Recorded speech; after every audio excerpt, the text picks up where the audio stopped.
'Tis the season to shine with H&M.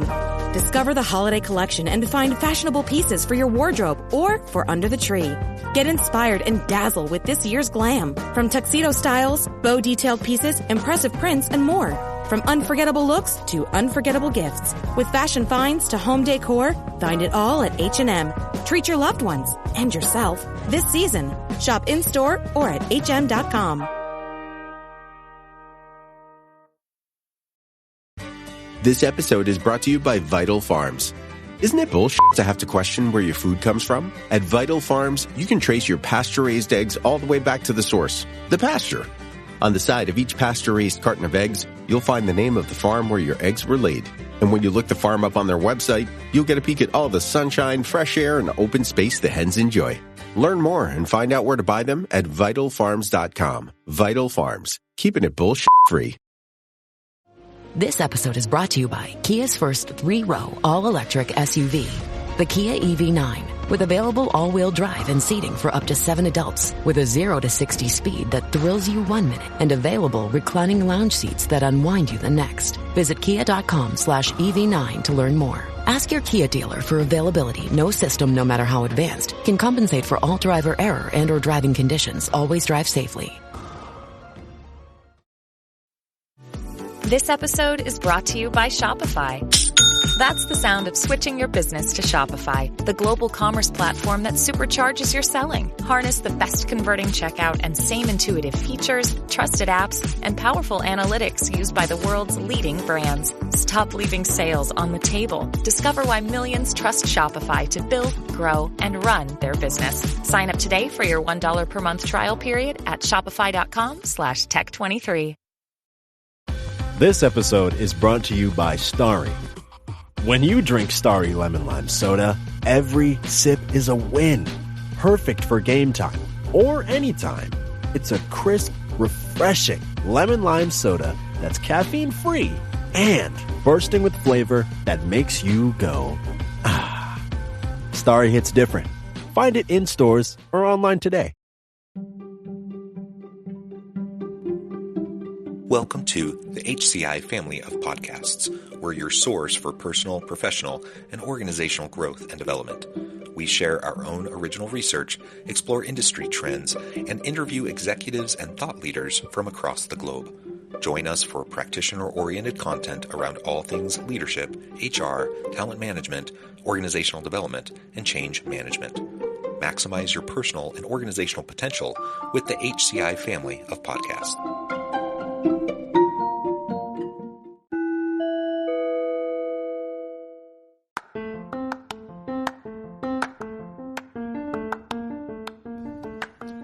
Welcome to the podcast. In this podcast episode, I talk with Robb Wilson about what human capital-focused leaders are missing when it comes to AI and hyperautomation.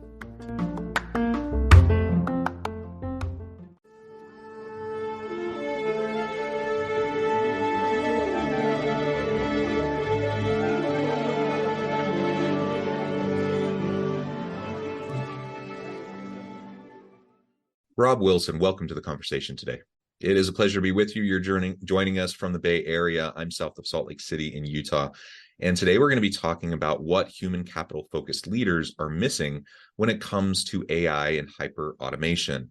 Of course, we're living in the age of AI and hyper-adoption of AI and the many tools and how it's being utilized in many, many ways, transforming the nature of work and what we do in our daily jobs. So I'm super excited to tap into your experience and expertise here and explore and unpack this topic together. As we get started, I wanted to share Robb's bio with everybody.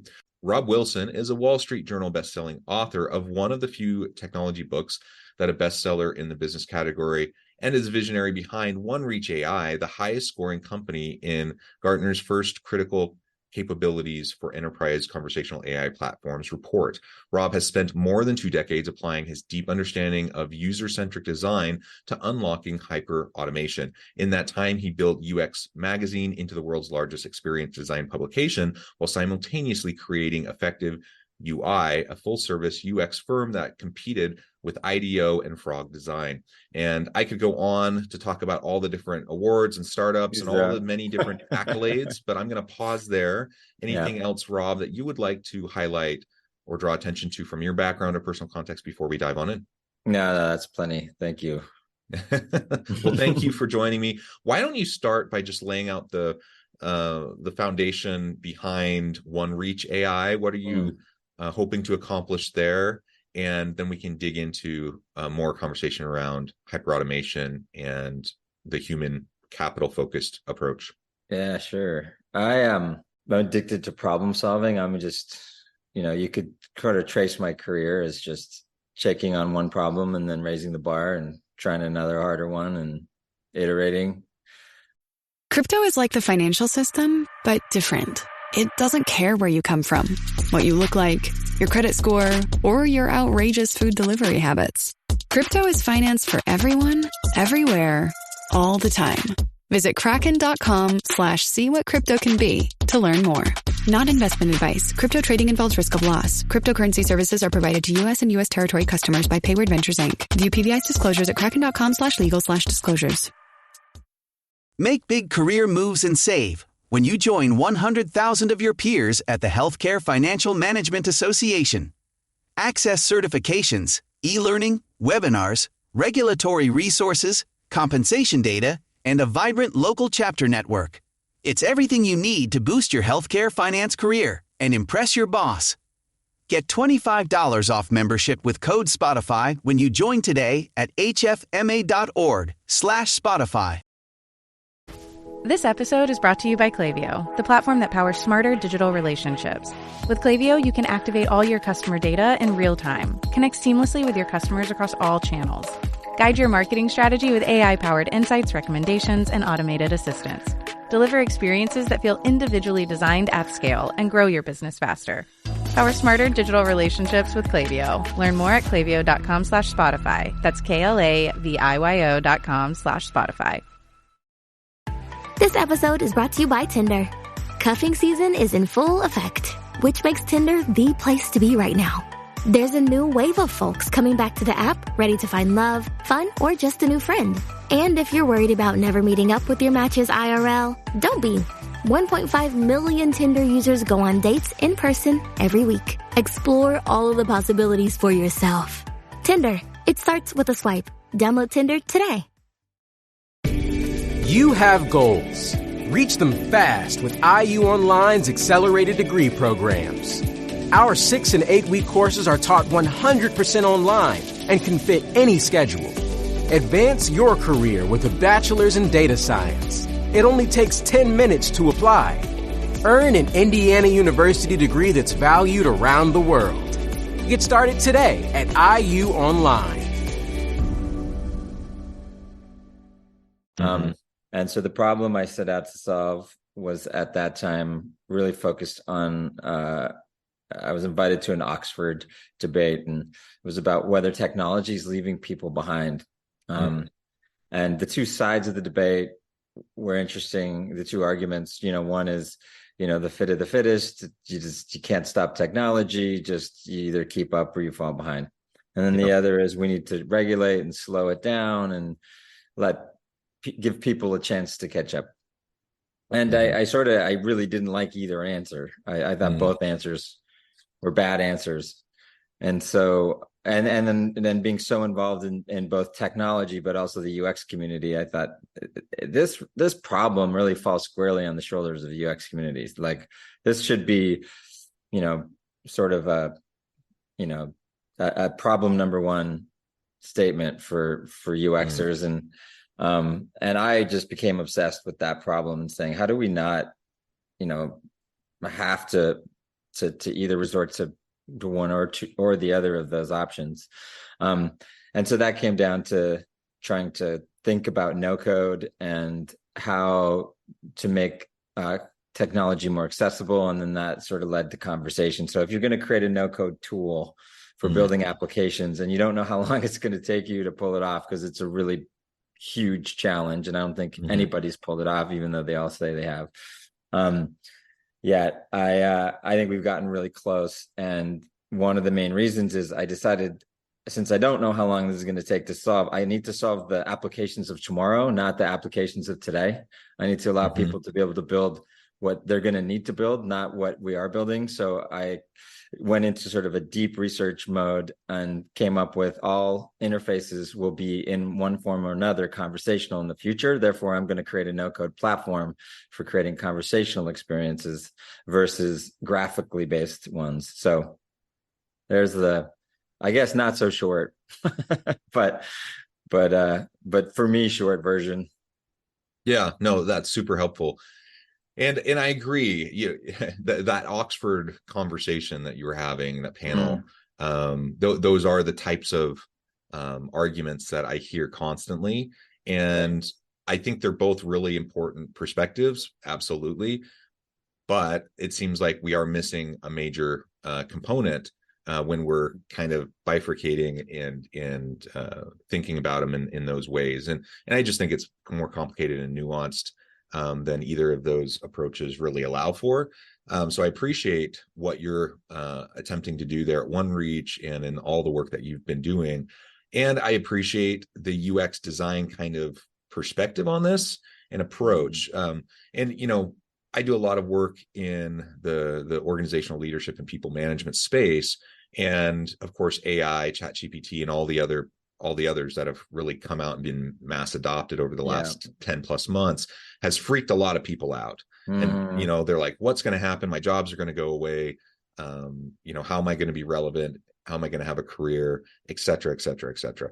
And, I think that's the wrong takeaway from this new technology. And we are certainly in the wild, wild west of mass adoption of AI and deep machine learning tools. And there's constantly like new iterations, new releases of these tools coming out, and new tools stacking on top of the AI that's out there, that's coming out almost weekly. It seems like there's a whole new slate of offerings that can be overwhelming. It can be challenging to deal with. And I understand how it can make people really nervous about their jobs. But why is that? I mean, I think you agree with me. So like how would you frame up like how we really should be looking at these tools instead of just worrying about losing our job?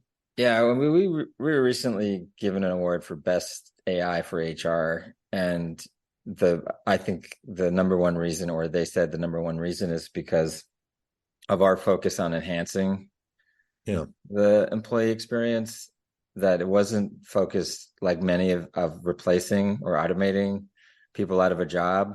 And I think that comes from, and that fear doesn't come from the fear of the machines as much as we like to think it is. It comes from the fear of bosses and people thinking bosses are heartless, and that the people you work for, if given an opportunity to like gut you and replace you with something cheaper, that they wouldn't hesitate. And I think there's a lot of AI that's really just a mirror to our humanity and things that we need to fix about ourselves, that has nothing to do with the technology and everything to do with introspection and saying, wow, do we want to live in a world where we don't trust each other, where like we're neighbors, we live together in this country, in this world, and yet my boss would basically, put my family on the street if he could save a buck? Is that really where we live? Is that true? First of all, I don't think that's true for many companies. I think people do care about each other. And then the second part is, anytime technology comes out, we use it to enhance. The fish grows big as the bowl. So it just means more things that we do. I could put it this way: in the customer service space, and I say even more so in HR and employee, if we could automate all the tasks done today, and that would mean that everybody doing those jobs today are out of work, you would assume that means that we are doing an almost perfect job at customer service and employee experience. So there's no more tasks to be done. We've automated all the ones we currently do, and there's no way to enhance it, like no room for improvement. We're so perfect at both of these things. And then we go around and we talk to people and say, how far from perfect are we? And they would say, in both examples, like, we are so far from perfect. Like, there's so much room for improvement. So all this really does is maybe give us that space to start actually caring about our employees and their lives. Like when did you get a get well card from your company when you called in sick versus I hope you had your shift covered? Like, how do we can we enhance this, and can we make work more enjoyable for people? Can we make interacting with companies something you look forward to? I think dysfunction is a great example. You like the perfect example of dysfunction is I pay my marketing team to start conversations with customers, and I pay my customer service team to get rid of those interactions. Like, I'm literally paying one side to not talk to customers and the other side to initiate conversations with prospects and customers. Like, what if every conversation we saw as an opportunity, whether with employees or customers, to enhance the relationship like it should be, right? So yeah, I think there's just so much room to automate the way we should be doing things instead of the way we are. And if we can get into that mindset and we go, well, let's automate what we should be doing, there's so many things we can do. And it won't take any, like, there'll be, green fields of things for humans to do in this equation. Yeah, I absolutely agree. So, and let's also, just as a reminder to everyone, automation is not new. The mass adoption of AI automation is relatively new.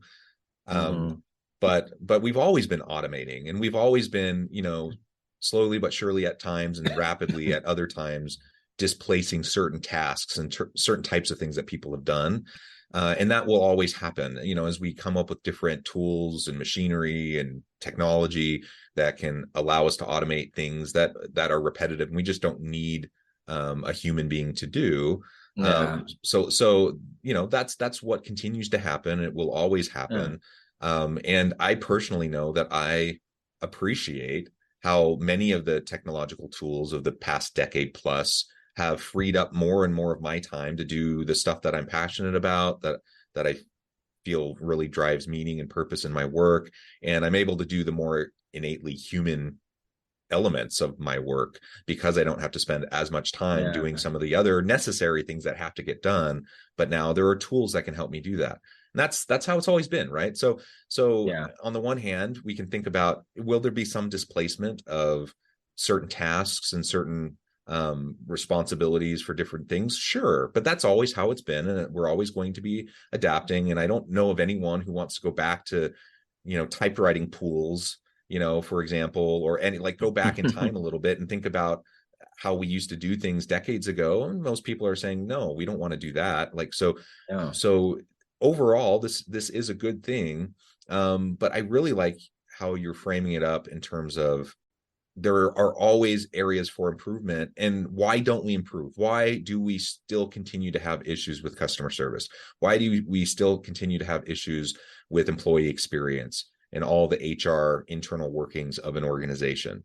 It's not rocket science usually. It's fairly straightforward, simple. Do these things consistently over time and you're going to be in pretty good shape. Yet most organizations still struggle in these areas. And so magically, outsourcing these roles and tasks to AI isn't going to fix the underlying issues or problems.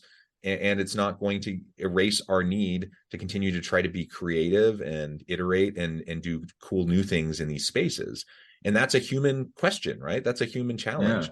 And having these tools will just free us up. So we spend less time running around like chickens with our heads cut off, trying to put out fires all day. And we have more time, because some of the necessary functions are being completed, that we have more time to do more of the strategic and creative stuff and innovate and do and drive new directions in these areas that are going to be really important for us. Right. So I just see it as a win overall. Do we need to be cautious? Do we need to, consider the ethical, ramifications of mass adoption of AI? These are important questions. Yes, we need to be thinking about these things. But is the sky falling, or, is it the rise of the machines and, a Terminator scenario? No, we're not there. And that's kind of silly. Yeah, I think I think one of the things to blame here is the term AI. I'm not a big fan of it, even though I use it because it's helpful for efficiency of communication, because I can kind of group a bunch of ideas into a bucket and use two words to point at them. But really, to me, it's just about smarter machines. That's it. Yeah. Machines are the things that threaten our lives, and they kill us, and they have been killing us, whether it's a car, factory equipment, you name it. We've been, there are murderers right now, bombs, guns. These are all machines. We invented them. They kill us today. Making them smarter. So a skill saw that can recognize the difference between a finger and a 2x4 is a safer machine. I think making machines smarter is a good idea in almost all cases. And in those cases where it's not, we should just talk about those cases. We shouldn't generalize it and say AI. We should say, in this specific case, with this specific machine, where we're enhancing it in this specific way, we should be careful. For example, social media, right? This is an area where we use machines. It's a big part of our lives. How we use these machines is very important. And AI as a fake human, impersonating a human being in an environment where you feel like it's safe and it's not, that's dangerous. And so we should zero in on that. But that is a social media problem, and that is a problem for social media companies. Bots and fake people have been around for a while, and AI will only make that easier for them. But that's that problem, and we should focus on that problem. But it's not AI. It's specifically people. That's fraud, right? It's people pretending. To your point earlier, that's a human problem. That's not a technology problem, right? The technology is just the symptom of the human problem. Right. Yeah, and we do have to deal with it, right? It's just, this is all just bringing up stuff we have to deal with. And so I think there's the optimist pessimist view. The optimist is it's bringing up problems that are long overdue that we have to address. Let's do it. We don't trust our bosses. Maybe AI can give us the data behind the decisions our bosses make. Maybe the AI can give our bosses the data behind the decisions they should make. And maybe that would create trust. And wouldn't that be nice, right? So how we use it and how we make these machines smarter is a design problem. And this is where we can all get involved. Because if you get into a world where no code and coding and technology is obscure, the book that I wrote was Invisible Machines that Josh and I wrote. And that's the idea, is if the technology hides behind, and now we all become designers of these experiences, and we start focusing less on what the machines can do and the technology behind them, but what are the experiences that we create with them, and that we can all become designers of these experiences, that becomes a world in which we can enhance our experience as employees, our experience as customers, our experience as parents, whatever. And that's a place I want to live in. That would be awesome. Do I want to make the gun smarter? Only if it makes it safer. But if it's to make the gun more dangerous, then no. But let's talk specifics. Yeah, very good. So over generalizations aren't helpful. And you're right. When we say AI, that includes a whole, like multiple buckets of things, right? And all sorts of tools and applications. And so getting specific is going to be really important. And there's a lot of fear mongering that's out there around AI, the quote unquote general bucket of AI. So we need to be very careful with that.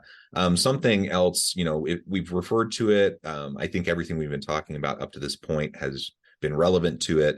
But are there other specific things that you think leaders might be missing when it comes to AI and hyperautomation? And how can we be more human-focused leaders in the age of, these advanced technologies that are in many ways going to reshape the way we do our work? So to say, like, what should people do, you have to kind of put it in relativity. So I don't know, whether people should do anything. People are moving slowly. Companies are, from my perspective, in terms of the available technology and how slowly they're adopting it. And so that's only a problem if some portion of your industry moves faster than you. Right. And right now, everyone's just disoriented. So if everyone stays disoriented, there's no hurry. If you stay disoriented and other people start to figure it out, you're in trouble. I don't know how soon people are going to start to figure this out, but what I see is big mistake, deferring to others to figure it out for you. Google comes in and says, you should just buy our AI package. Like, okay, first of all, what is AI? So they put you on some sort of road. Now you're talking about a company that's, that was falling behind itself. And then now came up with a package as a way to like catch up. So they're trying to, optics of like, oh my God, no, we're not behind. Wait a sec. And now and now we'll tell you how not to fall behind. And so you look at, many companies kind of coming in and saying, we're going to create an easy button and we'll just put you on a path to AI adoption. And you don't have to understand this stuff. Just follow us. I think that's a big mistake, because if you look at OpenAI and this generative AI revolution, OpenAI was a relatively small company, but more importantly, the team inside were like 3. It's a very small team that came up with this. Innovations are going to come from all over. They're not going to be just all centered on the big boys. Anthropic, another example. So I think just deferring your strategy to somebody who's trying to sell you a package and is really freaking out because they're losing their moat, So the moat used to be a trust for companies in some ways, and then, a way for Google and big companies to kind of protect their business. And now it's a prison. And I think companies don't understand that they're getting deeper and deeper into the prison when they follow this. The other thing is what we talked about, automating what you do instead of what you should do. I think that's the biggest. What are you doing? Like, why would you automate the way you do things? First of all, it's easier to automate the way you ought to do it because more people, that's a use case you're going to have more in common with others than automating the way you do it, which is antiquated and unique and costs more money because you need everything customized. So that sort of systemic change, you got to start bending yourself around the way you ought to be doing things versus bending the way you ought to be doing it to the way you're doing it. So automate what you should be doing. And then the way to pull that off is start small. We talked with IDEO and they created a bot called LotBot, which was just allowing employees to like pick the parking space before they got in there and make sure there was one available. And we could graduate that really simply into, then it should, maybe reserve a desk and then make sure your team comes in together and manage a project. And the next thing you know, we had LotBot running the whole company, or at least helping run the whole company. And I think there's a lot of truth to starting something small, internal, and then just chipping away and letting it organically grow, versus I'm going to get, Deloitte in here with some big transformation project and we're going to automate the thing that will save us the most money and, blah, blah, blah. Yeah. And I think I know how you'll respond to this final question, but with all these tools coming out constantly and or upgrades to the existing platforms, right? We have all these new tools coming out almost weekly. How, as a leader, do I stay on top of this? If I'm feeling just overwhelmed, if I'm feeling buried, I want to play around in the sandbox. I want to figure out what these things can do. I want to figure out use cases, but it's just like constant fire hose, right? So how do I get on top of this? How do I make any sense of all these constant developments? Yeah, this is a big one. It's to focus those not on the developments themselves, but focus on your organization and wiring your organization for AI. It's kind of a culture of AI. And I would say that is a lot of people kind of go to this centralized approach, almost like the IT approach. I'm going to create a department that does all the AI work, and is the owners of AI, and I'll centralize it. Decentralization is really the key, and so you do need to hire a team that understands it, but a team that's capable of educating the rest of your company, and that's their goal, is to enable and to co-create with the rest of the company, because AI can probably help solve almost every big problem in every company right now, and you don't know where to start. Well, start with creating a team that can walk around and educate each department all the way from the top to the bottom on how to think about solving these problems and come up with a framework for prioritization. That's more important than trying to wrap your head around what the latest thing is, because you solve the problem in front of you. If you're trying to fix a specific issue with, let's say you've gone remote as a company and that's causing a lot of issues, and coming into the office is a terrible option as a solution. You just want to be able to work more efficiently in a remote manner. Then what are the issues around remoteness? Start solving those, and then look for the technologies that are missing, that you need. You don't need to kind of stay on top of everything that's being invented. You're not going to be able to, even if you can today. That is a game you will lose in a year from now. Yeah, for sure. Well, Robb, it has just been a real pleasure. I note the time, I need to let you go, but before we wrap things up for today, I just wanted to give you a chance to share with the audience how they can connect with you, find out more about your work, your team, and then give us a final word on the topic for today. Yeah, sure. Wrote the book. You can get on Amazon, Age of Invisible Machines. We do a podcast also, and you can track that with UX Magazine, and so you can follow me on Twitter as well. My final note is to encourage people to get excited about this from an experience standpoint, not from a technology standpoint. I want people to start thinking design-minded, and start thinking about how can we make interactions better, and how can we use AI to enhance how we interact with each other as human beings and create better connections. I think that's certainly what I'd love to see. Yeah. Wonderful. Well said. Robb, thank you so much. It's been a real pleasure. Yeah. Thanks for having me. I encourage the audience to reach out, get connected, find out more about what Robb can do for you. And as always, I hope everyone can stay healthy and safe, that you can find meaning and purpose at work each and every day. And I hope you all have a great week.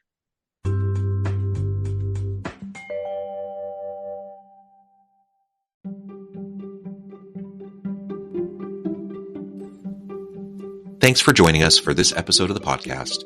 We hope you stay healthy and safe, and please join us again soon.